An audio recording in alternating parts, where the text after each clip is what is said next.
네, 여러분 안녕하세요. 반갑습니다. 이번 영상에서는 제 목소리만 나오고 손만 보이고 얼굴은 나오지 않습니다. 호불호가 있는 얼굴은 나오지 않더라도 양해 부탁드리고요. 이번 영상에서는 목재를 살 때 거래하는 방법, 원목이나 목재를 거래할 때 쓰이는 단위, 정하는 가격이나 양을 정하는 방법에 대해서 설명을 해드릴 거예요. 유튜브 댓글에 질문을 남겨주신 분이 계셔서 사실 어제 영상을 찍었는데 중간에 전화도 오고 하느라고 영상의 일부분이 날아가는 바람에 오늘 다시 이제 찍습니다. 우리가 보통 뭐 파운드, 온스, 킬로그램 또는 뭐 밀리미터, 야드, 마일 뭐 이런 여러 가지 단위들을 아마 여러분 아실 겁니다. 그 중에 목재에만 쓰이는 유일한 다른 데 적용하지 않고 원목이나 목재를 이제 유통하는 거래하는 데만 쓰이는 용어가 있는데 그게 이제 재입니다. 재. 현장에서는 사이라는 말을 많이 쓰죠. 이게 재는 우리말이고 사이는 이게 일본 말입니다. 그래서 이게 일제 때 아마 정착을 해서 재라는 말은 표준어고 사이라는 말을 아마 많이 쓸 거예요. 이거를 이제 혼돈을 주기 때문에 한 평 두 평을 없애고 평방미터로 이제 바꾼 것처럼 이것도 이제 없앤다는 말이 쓰지 못하게 한다는 말이 오래전부터 있었는데 글쎄 이게 현장에서는 이미 언어화됐기 때문에 그렇게 쉽게 없앨 수 있는지는 잘 모르겠습니다. 그래서 보통 우리가 참나무는 사이당 얼마인가요? 재당 얼마인가요가 같은 말이고요. 저기 이렇게 한 트럭, 저렇게 한 부피, 눈에 보이는 저만큼이 몇 재인가요? 몇 사인가요? 몇 사이나 되나? 이게 같은 말이에요. 그 다음에 지금 내가 집을 한 채 질 건데, 그러면 여기 토탈 들어가는 나무가 몇 재입니까? 몇 사입니까가 같은 말입니다. 그러면 우리가 얘기하는 한 재는 얼만큼이냐? 한 사이가 얼만큼이냐? 그 여러분들 공사판에 쓰는 그 다루기, 각재, 우리는 노가다용어로는 이승 각재라 그럽니다. 이진이 산시할 때 이제 이승 각재예요. 그래서 이게 보통 9개, 12개, 16개 이렇게 묵자 나옵니다만 이 한 가치를 우리가 한 사이라 그럽니다. 그러면 이게 어떻게 한 사인지, 이게 어떻게 뭐 어떤 걸 정해서 어떤 룰로 정해져서 이게 한 사이가 되느냐. 보통 이제 이 목재의 재량을 구할 때는 이 전체의 최적으로 구합니다. 그래서 보통 한 사이는 그 요 이승 각재, 한 치짜리 각재, 이게 한 치에 12자예요. 이걸 센치로 하면 대략 3cm, 3cm에 360cm가 됩니다. 요거 한 개를 한 사이라 그래요. 그러니까 우리가 시중에서 볼 수 있는 것 중에 한 사이에 딱 떨어지는 게 바로 이겁니다. 다른 것들은 크기가 다르니까 몇 사이가 나올 수도 있고 그렇죠. 요거 한 가치가 한 사이라고 보시면 됩니다. 그러면 이 아까 말씀드린 대로 이 목재의 재량은 이 부피로 정한다고 했는데 이게 어떻게 계산을 하면 한 사이가 되는지 제가 한번 해볼게요. 자, 일단 옛날 방식, 제재소에서 가장 많이 쓰는 방식은 한치 두치를 많이 쓰니까 한자 두자 많이 쓰니까 자, 한치 곱하기 12자 얘를 나누기로 12를 해요. 그럼 얘가 1이 됩니다. 그러니까 이 12가 키워드예요. 얘가 뭐 몇 치가 되고 몇 자가 길이가 다 달라도 나중에 12로 나누면 재량이 나온다는 것이에요. 이렇게 한치, 두치, 한자, 두자 할 때의 재량을 구하는 방식은 이렇습니다. 그러면 이제 밀리미터, 우리가 쓰는 센치 개념으로 보면 어떻게 계산을 하냐. 얘를 센치로 봅니다. 그래서 3cm 곱하기 3cm 곱하기 360을 3240으로 나누면 1이 돼요. 이 3240은 이게 키워드죠. 이걸 외우셔야 됩니다. 이걸 외우셔야 돼요. 그래서 일반인들이 쓰기에는 사실 한치 두치보다는 이 센치가 낫겠죠. 좀 편하겠죠. 그래서 이렇게 센치로 이렇게 그 치로 계산하는 방법과 센치로 계산하는 방법이 다른데 결과를 보면은 약간의 차이가 나긴 하지만 거의 같습니다. 그래서 전체 최적을 구해서 12로 나누거나 3240으로 나누면 이제 재량이 나오는 것이죠. 그래서 재량이 나오면 예를 들면 이 나무는 사이당 5,000원이니까 몇 사이니까 전체 곱하면 얼마가 나오죠. 전체 금액을 그렇게 산출하는 겁니다. 그래서 일반적으로 합판이나 MDF나 석고보드류는 다 장당으로 이제 그 계산을 하지만 원목은 다 사이당으로 계산을 하고요. 그 다음에 그 시중에 파는 집속목 역시도 장당으로 거래가 되고 있지만 사실은 사이당이라는 이제 용어를 썼었죠. 사이당으로 용어를 써서 보통 18mm에 48짜리 1220에 2440이다. 이게 몇 제가 되느냐? 1.8 곱하기 122 곱하기 244는 나누기 3240을 하면 얘가 예를 들면 16.54 이렇게 나와요. 이렇게 이제 계산을 해서 한 장당 얼마가 되는 거죠. 예를 들면 이게 5,000원이다. 16.54를 곱하면 한 장당 단가가 나오는 것입니다. 그래서 예를 들어서 이렇게 우리가 1루베, 1입방, 가로 세로 높이가 각각 1m예요. 그래서 이 정도 되는 부피의 재량을 구하면 얼마가 나오냐? 자, 해보겠습니다. 100 곱하기 100 나누기 3240을 하면 대략 308 사이가 나올 거예요. 혹시 계산기 있는 분들 옆에서 한번 두드려 보십시오. 이제 저는 이거 많이 해봐서 이제 대충 감으로 이제 외우는 부분이 있고, 그 다음에 한치 두치도 예를 들어서 얘가 뭐 폭이 한자 300이고 두께가 3cm고 길이가 12자면 얘는 그냥 10사이예요. 그 두께가 6cm면 얘는 20사이가 되고 이렇게 이제 대충 암산이 가능한 겁니다. 그래서 1루베 1입방은 대략 308 사이고 이게 이제 한 두 개쯤 이렇게 2입방 정도가 묶였을 때 600 사이인데 목재를 거래할 때 그러니까 재량을 구하기 쉽고 그 차에다 싣고 운반하고 유통하기 좋은 그 가장 많이 묶여 있는 게 바로 이 600 사이 밴딩입니다. 밴딩 또는 번들이라고 얘기하죠. 그래서 목재를 사는데 어디 가서 목재를 사는데 이 나무 얼마인가요? 뭘 사러 왔어요? 이 나무 얼마인가요? 이건 사이당 10,000원이에요. 근데 사이를 모르니까 이거 사이가 뭐지? 아니 그러지 말고 이 장당 얼마냐고요. 그러면 이게 랜덤화되어 있는 규격에서는 그 사장도 판매하는 사람도 그거를 치수를 재봐야 알 수 있는 거예요. 어린이작으로 할 수는 없죠. 목재 유통을 정확하게 이제 그 고기 살 때 무게를 달아서 하는 것처럼 목재도 그 최적을 구해서 사이당 단가로 팔게 되어 있는 겁니다. 뭐 고기 한 근에 얼마 이게 다르죠. 뭐 소고기 다르고 부위별로 다르고 삼겹살도 부위별로 가격이 다 다르지 않습니까?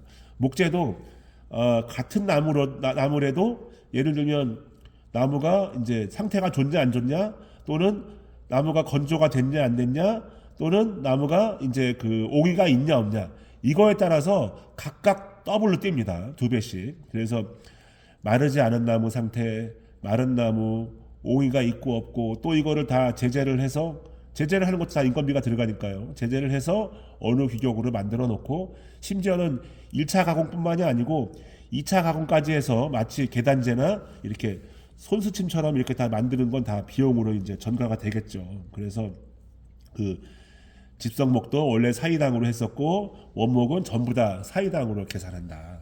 이런 말씀을 이제 드립니다.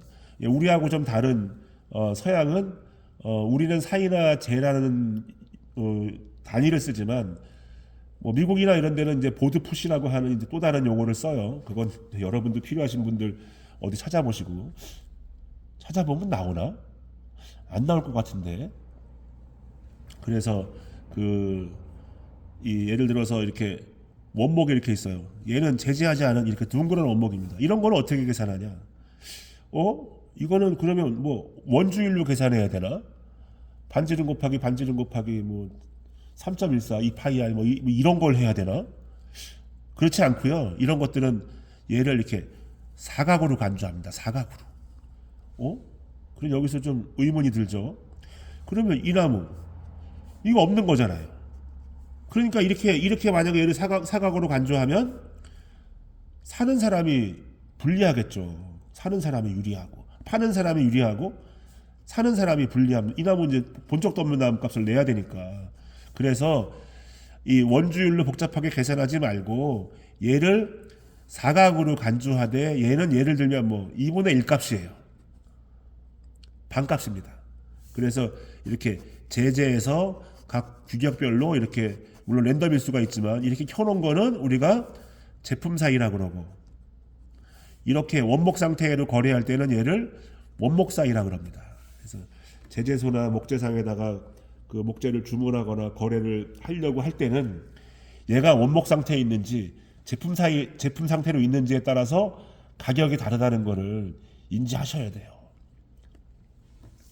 그래서 그러면 예를 들어서 이제 큰 밴딩에 이게 나무가 두께도 다르고 다 이렇게 제각각 폭이나 두께가 다 다른 나무가 이렇게 묶여 있다고 가정을 한번 해보시죠. 이런 경우에 어떻게 계산하냐? 대부분 생산하는 쪽에서 그 넘버를 갖고 있어요. 그래서 얘는 이 밴딩 넘버가 몇 번이고 얘는 몇 재다 이런 걸 갖고 있습니다. 근데 혹시라도 없다면 이거를 일일이 다 풀어갖고 하나씩 원래 재야 돼요. 우리가 검척한다고 할 때 이걸 다 풀어서 하나씩 재야 되는데 글쎄 이거 정신건강에 해로운데 이거 누가 하지? 그러면 겉을 재서 외경 사이즈를 재고 재량을 내고 재량을 구한 다음에 파는 사람이 거기서 어느 정도로 이렇게 예를 들면 뭐 10%든 20%든 빼주는 걸로 해서 이제 거래를 하죠.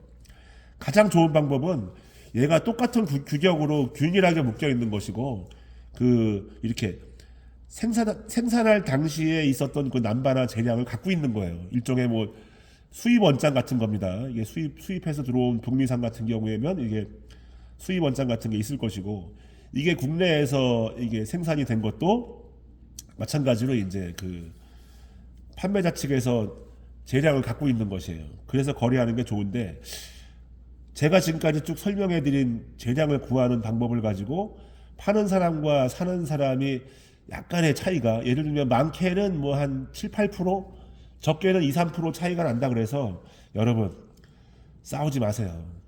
우기지 마시고 그게 다 이유가 있는 거예요. 가끔 가다가 저 아는 후배가 와서 아유 선생님 저 이번에 저거 오커 얼마 주셨어요? 나 10,000원 줬는데 아유 선생님은 이렇게 비싸게 사요? 저는 9,000원에 샀는데 그래? 그렇구나. 나는 그냥 달라는 대로 줬어. 뭐 원래 네가 젊고 네가 더 나면 많이 쓰나 보지 뭐. 그러니까 그 사람들이 볼 때는 나는 친구고 너는 그냥 손님으로 보는 거야. 네가 돈이 더 되니까 싸게 주는 거 아니겠냐? 그래서 이제 그 친구가 샀다는 그 나무를 보러 갔어요. 근데 본인은 2,000 사이 샀다 그러는데 제가 보니까 그 나무가 1,500 사이로 보입니다. 그러니까 10% 싸게 샀다고 좋아할 게 아니에요. 재량으로 맞아 죽으면 결국은 손해 누가 본 겁니까? 바보 같은 놈인 거지. 물론 목재상들은 그렇게 못되지 않았어요. 사람 봐가면서 그렇게 뭐 고무줄처럼 올렸다 내렸다 이렇게 하지 않는데 그렇다고 해서 그런 사람이 없다고 볼 수 없습니다. 분명히 그런 사람들은 존재하기 때문에 이 재량에 대한 개념을 갖지 못하면 원목이나 이런 거를 거래할 때 많이 불리해요. 그래서 뭐 말고는 굵고 원고는 아니구나. 원고는 굵고 말고는 이렇게 얇은 원목 상태나 아니면 이렇게 폭이 다르고 두께가 다른 또 다른 원목을 이렇게 좀 거래할 때는 가격이 싸면 이쪽으로 거래하고 예를 들면 비싸면 이쪽으로 거래하고 자기들 마음대로 하는 것이 아니고 대충 중간에서 합의를 하죠. 대충 중간에서 합의를 합니다. 기형적으로 나무가 이렇게 생긴 게 있는 것도 아니겠어요. 뭐 이렇게 생긴 것도 있을 수 있는 거 아니겠어요? 그래서 대부분 이런 것들은 인지상정상 중간에서 합의를 한다. 그러니까 절대 이런 거 갖고 여러분 싸우지 마십시오. 뭐 이렇게 대단하게 그렇게 막 이거 조금 더 주고 산다고 큰일 나는 것도 아니고 또 역시 제재소나 목재상도 마찬가지로 이것 좀 더 번다고 떼돈을 버는 것도 아니에요. 근데 개중에 좀 그런 사람들이 있긴 한데 글쎄 저는 아직 그런 사람들을 생각보다 많이 못 만나봐서 서로가 그냥 양심껏 하는 것입니다. 그래서 재량을 구하는 방법은 이렇고 인지상정상 이렇게 좀 약간 번외에 있는 것들은 그렇게 제가 지금 말씀드린 대로 거래를 한다. 그래서 오늘은 목재의 사이나 이런 거에 대해서 재에 대해서 말씀을 드렸어요. 이거 이 정도 설명에 알아들으시나?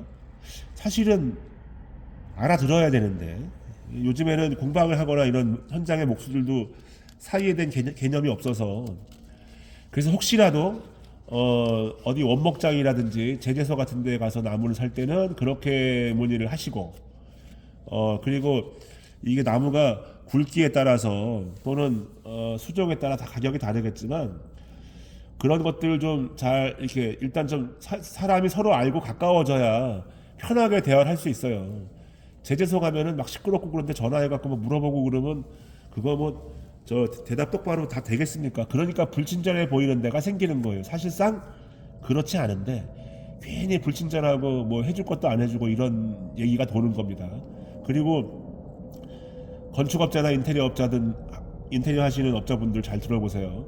지방에 공사를 하러 갔는데 수도권에서 이제 목재를 공수할 수가 없으니 그 인근에 이제 그 목재상을 거래하게 됩니다. 그러면 당연히 인터넷 검색하겠죠. 옛날 같으면 전화번호를 돌리거나 114에 물어봤겠지만 어쨌든 전화하면 이렇게 물어보세요.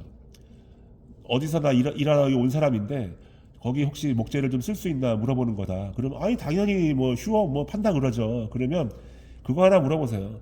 다루기가 아무래도 많이 쓰이니까 혹시 거기 이승각제가 얼마나 이렇게 물어보시면 됩니다.